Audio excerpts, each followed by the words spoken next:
बिरती में लंच करने के बाद हम निकल पड़े अपने अगले डेस्टिनेशन कौसानी की ओर, जिसके रास्ते में हमने देखे काफी सारे ड्रीमी वाटरफॉल्स। मैं इस वाटरफॉल का नाम तो नहीं जानती, but it was so dreamy and beautiful and it just stood there in all its magnificence. ये दूर बसे पहाड़ी गांवों की बात ही कुछ और है ना, जहां आंखें जाएं बस खूबसूरती ही दिखती है और ऐसा लगता है कि बस यहीं बस जाएं हम भी। बारिश के मौसम में पहाड़ों पर अक्सर लैंडस्लाइड्स होती हैं और रोड्स जाम हो जाते हैं। कई बार तो धुंध भी काफी बढ़ जाती है और हमारे साथ भी वही हुआ। बारिश होती रही और हम लेट होते गए। फाइनली अंधेरा होते होते we decided to halt for the night. काफी ड्राइव करने के बाद हमें जो फर्स्ट ऑप्शन दिखी, हम वहीं रुक गए। जंगल के बीचों बीच ये कॉटेजेस रात को पहले तो हमें सेफ नहीं लग रहे थे, पर फिर गूगल सर्च करके हमने डिसाइड किया कि हम यहीं रुकते हैं। बारिश तो सुबह तक भी बंद नहीं हुई। मेरे लिए सुबह की शुरुआत हुई एकदम कड़क चाय से। मेरे सहयात्रियों की शुरुआत हुई पत्तेबाजी से। मैं फिर रेडी होके निकल पड़ी रिजॉर्ट की सैर करने।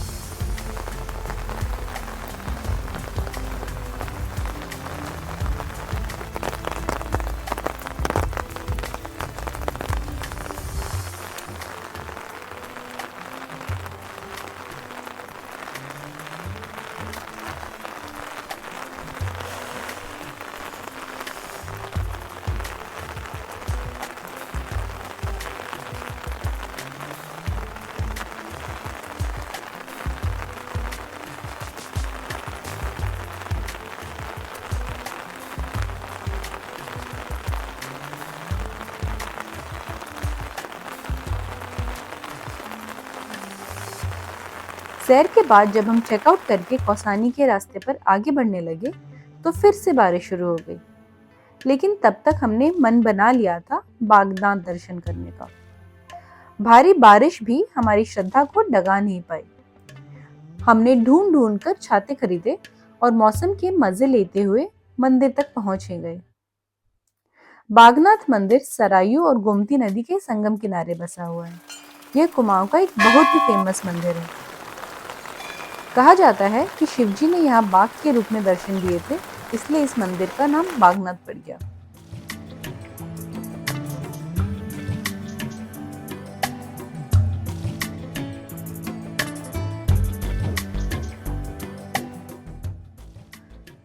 हमारा अगला स्टॉप था बैजनाथ मंदिर, जो कि दुनिया की कुछ ही उन मंदिरों में से है जहां पार्वती को शिवजी के साथ चित्रित किया गया है।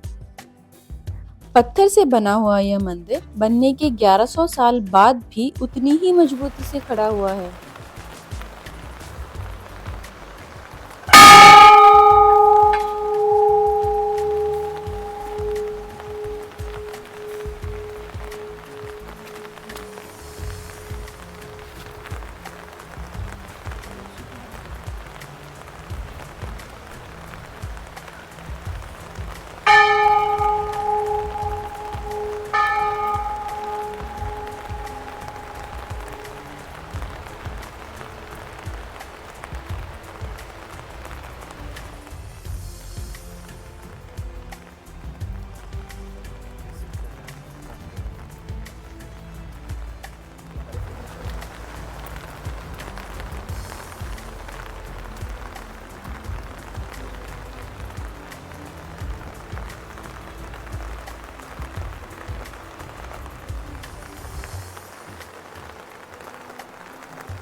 मुझे वैसे लग रही है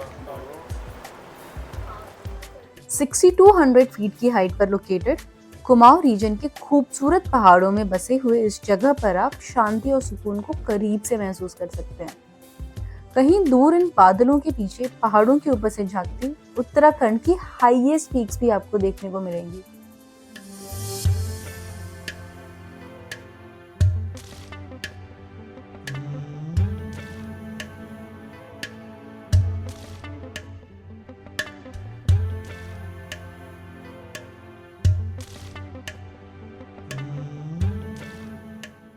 कौसानी तो हम आते जाते रहते हैं। यहाँ गोविंद भैया के घर का पहाड़ी खाना जो मिलता है, यहाँ के खाने की बात ही कुछ और है।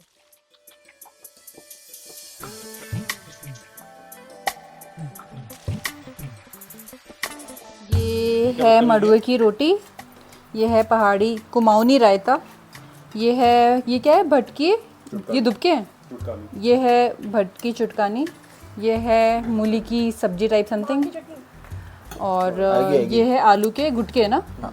ये भांग की चटनी आ गई। हम जब भी कौसानी आते हैं गोविंद भैया के यहाँ खाना खा के ज़रूर जाते हैं।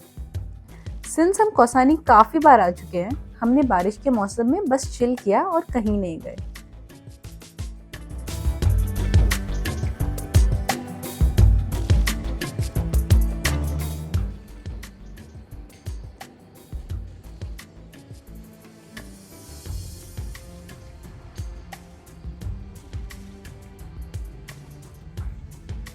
कौसानी से निकलकर उत्तराखंड की फेमस मिठाई सिंघोड़ी खाकर हम चल दिए अपनी नेक्स्ट डेस्टिनेशन पे। हम निकल पड़े अपने आगे के सफर पर। हमारा नेक्स्ट स्टॉप था कसार देवी टेम्पल। कहते हैं इस टेम्पल में कुछ अद्भुत सी मैग्नेटिक एनर्जी है जो कुछ लोग फील करते हैं जब वो यहाँ आते हैं। This magnetic field is said to have a calming and rejuvenating effect on individuals, which adds to the spiritual allure of the place. While there isn't scientific consensus on the existence or effects of this magnetic field, many visitors still report experiencing a sense of peace and tranquility when they spend time in Kasar Devi. हमने भी यहाँ कुछ आज spend किए और यहाँ की शांति को करीब से महसूस किया। I don't know if it was the effect of magnetic energy or the temple or nature, but we felt at calm and at peace. ऐसी ही एक और पीसफुल जगह है कैंची धाम, जहाँ हम अब जाने वाले थे। I'm sure आप लोगों ने इस टेम्पल के बारे में सुना ही होगा। यहाँ पर काफी सेलिब्रिटीज विजिट कर चुके हैं, जैसे Steve jobs, mark Zuckerberg, Virat Kohli etcetera.